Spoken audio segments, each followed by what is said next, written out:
Welcome to my YouTube channel Ravinder maths hub. I am Ravinder. आज हम करेंगे एक्सरसाइज नंबर 3.3 का थर्ड क्वेश्चन, उसका third part. Form the pair of linear equations for the following problems and find their solution by substitution method. हमें यहाँ पे जो problems given हैं उनकी हमें पेयर ऑफ लीनियर इक्वेशंस बनानी है और फिर उन्हें सॉल्व करना है by using substitution method. Problem is The coach of a cricket team buys 7 bats and 6 balls for rupees 3800. Later she buys 3 bats and 5 balls for rupees 1750. Find the cost of each bat and each ball. Coach हैं cricket team के जो 7 bat और 6 balls खरीदते हैं rupees 3800 के। इनकी total cost जो है 3800 है 7 बैट्स की और 6 बॉल्स की मिलाकर। और वैसे ही बाद में वो खरीदते हैं 3 बैट्स और 5 बॉल्स रुपीज़ 1750 के। हमें कॉस्ट फाइंड आउट करनी है एक बैट की और एक बॉल की। कॉस्ट फाइंड आउट करनी है तो कॉस्ट को ही लेट करेंगे। Let the cost of 1 bat be x and 1 ball be rupees y। यहाँ पे हमने कॉस्ट को लेट कर लिया। अब आगे आती है स्टेटमेंट की बारी। अकॉर्डिंग टू स्टेटमेंट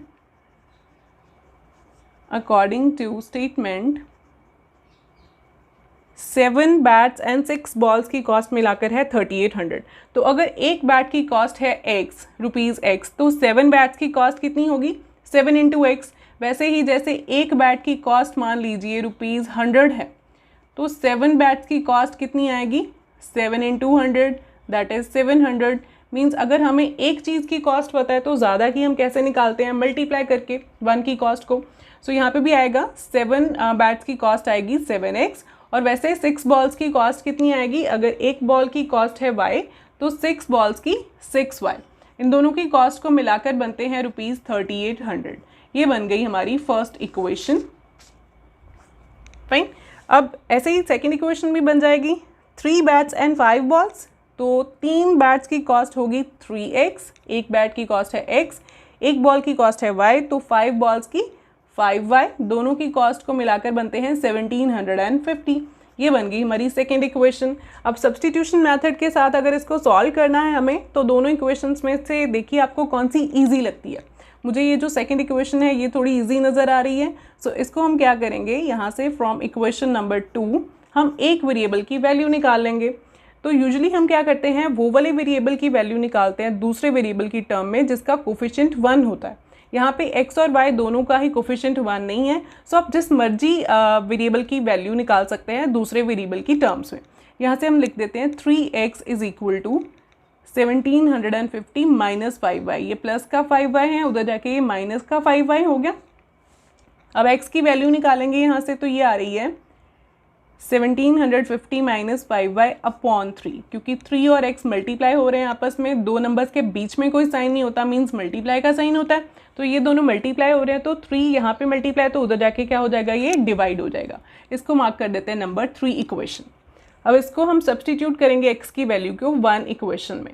अगर आप 1 में से वैल्यू निकालते हैं तो सेकेंड में हम इसको सब्सटीट्यूट कर दें, अगर सेकेंड में से निकालिए तो फर्स्ट में सब्सटीट्यूट करेंगे। Substitute value of x from equation 3 in equation number 1। जैसे x की मैंने वैल्यू निकाली है यहाँ पे आप y की भी निकाल सकते हैं, सिमिलर ऐसे ही होगा वो भी। सो इक्वेशन नंबर 1 में हम पुट कर देते हैं value 7 into x that is 7 into 1750 minus 5y upon 3 plus 6y बाकी इक्वेशन इज इक्वल टू 3800। अब इसको सॉल्व करेंगे। 7 मल्टीप्लाई हो रहा है तो 7 को यहाँ पे मल्टीप्लाई करेंगे। ये बन रहा है 7 इंटू 0 देन 7 5 35 49 52 देन 1200 एंड 250 बन रहा है ये मल्टीप्लाई करके minus 35y upon 3 plus 6y is equal to 3800। अब क्या होगा एलसीएम लेंगे यहाँ पे इस साइड पे। ये बनेगा हमारा 1250 माइनस 35y। एलसीएम आएगा 3 है ना। यहाँ पे एलसीएम यहाँ पे कुछ नहीं है, 6 के नीचे तो 1 है। 3 और 1 का एलसीएम आएगा 3। अब 3 के टेबल पे 3 गया 1 पे तो 1 into this is whole thing this, यही आ गया सेम। अब प्लस 1 के टेबल पे 3 पे गया 3 into 6 is 18y is equal to 3800। अब यहाँ पे y हैं लाइक वेरिएबल्स तो ये प्लस माइनस माइनस हो जाएंगे। दिस इज 35 इसमें से 18 माइनस हुए तो ये बना हमारा 17।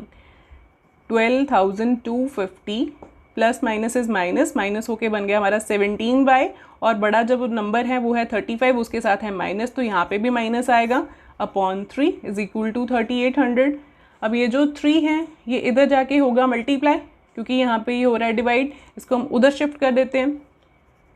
Minus 17y is equal to 3800 into 3, तो ये बन गया मल्टीप्लाई करने के बाद 0 0 एंड देन 3 8 24 9 10 11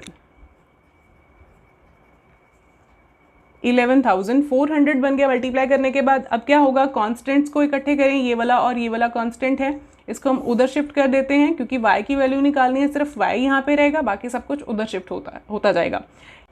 ये 12,250 इधर प्लस का था, ये उधर जाके माइनस का हो जाएगा। सो इक्वेशन आएगी minus 17y is equal to 11,400 minus 12,250। Fine, so ये इक्वेशन यहाँ पे बन गई हमारी, minus 17y is equal to 11,400 minus 12,250। अब क्या होगा, प्लस माइनस इज माइनस, यहाँ पे कोई साइन नहीं है, मीन्स प्लस का साइन है, प्लस माइनस इज माइनस, तो यहाँ पे हम 1250 में से 11,400 को माइनस कर देते हैं, ये बन रहा है हमारा देन 850, ये बन गया हमारा माइनस ऑफ 850, क्योंकि बड़ा नंबर है 12,000 वाला, सो इसके साथ है माइनस, तो यहाँ पे भी माइनस आ जाएगा। इधर क्या था, माइनस 17y। अब दोनों साइड्स पे, left hand side right hand side, दोनों साइड्स पे एक एक टर्म बची है, ये माइनस और माइनस कैंसिल हो गया, ये क्या बचा, 17y इज इक्वल टू 850। अब 17 और y यहाँ पे मल्टीप्लाई हो रहे हैं, तो उधर जाके ये क्या हो जाएंगे, 17 क्या हो जाएगा, उधर जाके डिवाइड हो जाएगा, क्योंकि 17 यहाँ पे मल्टीप्लाई हो रहा था। अब यहाँ पे कटिंग पॉसिबल है, 17 को अगर हम 850 को डिवाइड करें 17 के साथ, तो ये पूरा यहाँ पे कट रहा है।